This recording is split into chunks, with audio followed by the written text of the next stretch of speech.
that she uses in combat. So much fun to play. You know, just all this crazy over-the-top characters mixing it up. Yeah, Devora right there. You know, and Scorpion's over there. What's really cool about the game is we've added this new thing called character variations, which is basically every character in the game has 3 versions in the game, 3 versions of that character. Scorpion, you can see here, then Jitsu here, he fights with the swords in combat. That's exclusive to that version, whereas Hellfire Scorpion has like the, you know, fireballs, he can set himself on fire, again, exclusive to that version. So as we have 3 different versions, the Inferno Scorpion summons this demon from all over the place, and it really adds, you know, to all the layering of the game's variables. So we're really excited about that. Devora is the same thing. I guess they get, you know, just so these introduction of these 4 new characters is really exciting. Awesome, tons of new characters. I mean, I saw some crazy name, Cassie Cage. Any relation? Yes, Cassie Cage is Johnny Cage and Sonya Blade's daughter. So yeah, you heard it here first. Wow, that's awesome. Yeah, and so so she's cool. She has a combination of Johnny Cage's moves and Sonya's moves. So it's a really a lot of fun to see her play. That's awesome. Now, you guys have been so well known over the many, many years that Mortal Kombat's been out there, and I've been a huge fan since the very first one. Having this sort of soap opera storyline, where does this all fit into sort of the mythos and the timeline? Well, it's actually, the story takes place over the span of you know, right after the MK9 ended, and then it goes as far as 25 years into the future. Wow. So, you know, you're gonna see some aged MK characters. You're gonna see, you know, some next generation stuff, and so it's really we're really taking a dramatic approach with the story of the game. Nice. Now, we got some gameplay going right now, looking great on PS4. I mean, these backgrounds are incredibly dynamic. And one thing I think we'll be seeing it soon enough here, I think, is the backgrounds. There's a little bit of interactivity now that we saw last night at the PlayStation press conference. Yeah, there's like, you know, there's a number of places that you can actually leverage yourself. Watch Scorpion, he can actually run up the wall, and the characters can kind of use that to position themselves. A lot of what a fighting game is, where am I with relation to the other character, and so this really lets you get to where you want to be a lot quicker. There's just kind of a lot more tools for the players to use. It's really makes the fighting a lot more movement in the fighting.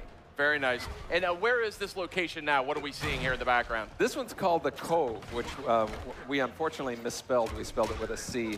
But it has a number of you know, these kind of interactive things. But we're excited. You know, you see the sea coming, and actually when it hits the you know, the bridge there, every once in a while a body will be lifted up. You can grab that body and throw it at your opponent. So there's a lot of really cool surprises that are happening in this. Great. Now, I'm sure I'm not the only one who's a huge fan of the last Mortal Kombat that came out on PS3.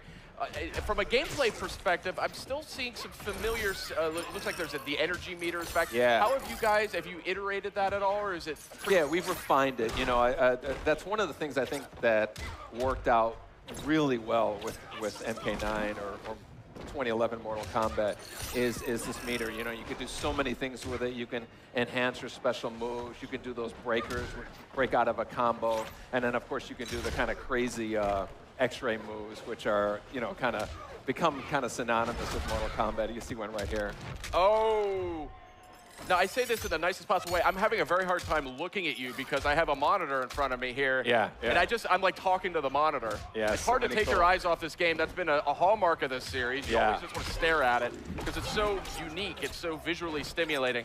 But when it comes to the combat here, we're seeing I think a more fluid sort of approach. Yeah, the action and the flow just really moves a lot. Some of it is, you know, like we're always making advancements with animation, but again, you know, when you have all these places in the arena that you can kind of run up and move, you know, just like an ebb and flow type of thing that happens more. So it's really, it makes for a lot more fun matches to watch and whatnot. Now, and if my eyes don't deceive me, I think this may be native 1080p, 60 frames a second. Is that? Pardon me? Is this 1080p? Oh yeah, full 1080p, 60 frames a second. Yeah, awesome. We're really excited about that. We always want to keep the game running at a high frame rate for, you know, responsiveness. Of course, yeah. So obviously you guys are still early. Hold on.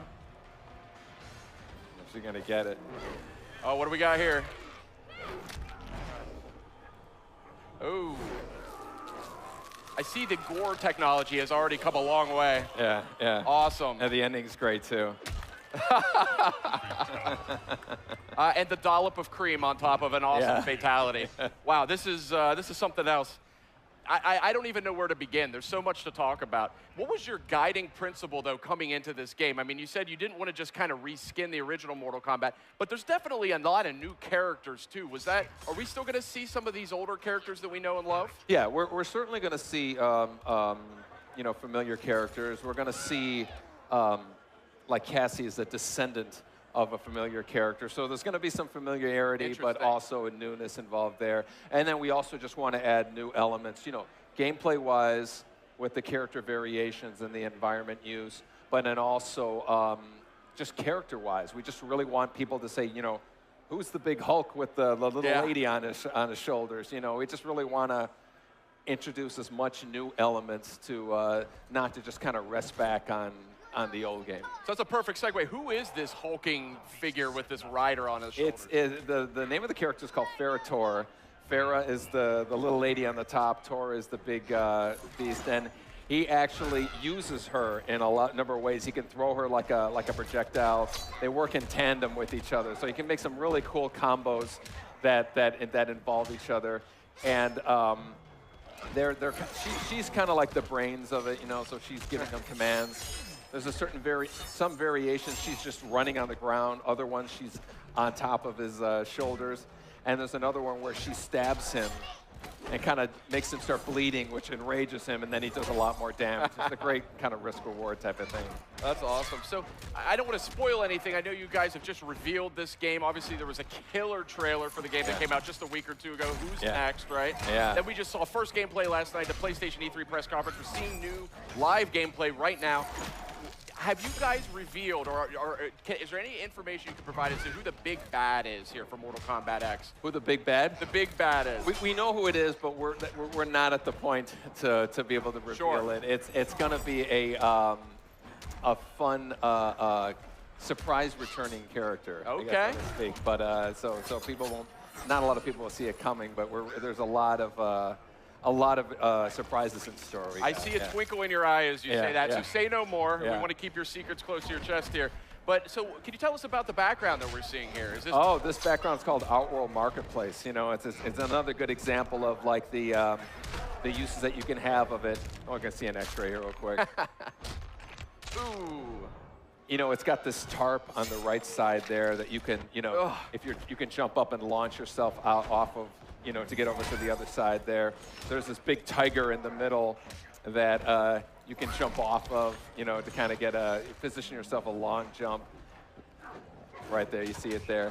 And then there's this, I think she's already been thrown. There's this old lady that we call Blanche that you can grab and throw at your opponent there, and she doesn't survive the throw. So, but yeah, this is one of our brand new environments here. You know, and again, there's a number of interactive things that you can do. I've got to say, Sub-Zero looking very dynamic here in Mortal Kombat X, and summoning swords and hammers and throwing ice clones at people. Yeah, he's cool. This version of him actually has, he actually freezes the guy's entrails here and then jams it. Nasty. I mean, you guys, I know you guys sit around and like dream up different fatalities. Yeah. I mean, I got to say, like, I mean, were they all-nighter sessions on Mortal Kombat X? Because these are the most creative I've seen yet. Yeah, we you know, we have these fun meetings that are here's a good fatality. Fatality, you know, somebody says, you know, I want to grab somebody's spine and break it, lift them up in the air and split them in half. So it's nice little nod to Mortal Kombat 3's fatality. Yeah, exactly. Very nice. So, you know, we have these meetings and everybody comes up with ideas, and the ones that people say there's no way we can do it, those are the first ones we start working on. So. Okay, I think we're just about out of time. Ed Boon, so happy you could join us here. Mortal Kombat X looking phenomenal. Up next, we're going to check out the trailer. Stay tuned. We're going to have Batman Arkham Knight. Don't miss it.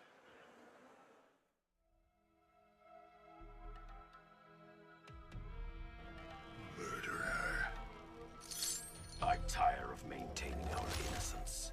I will relieve you of your burden. defend this one, Farah. What Ladybug do about it? Exterminate. Fight.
Finish him.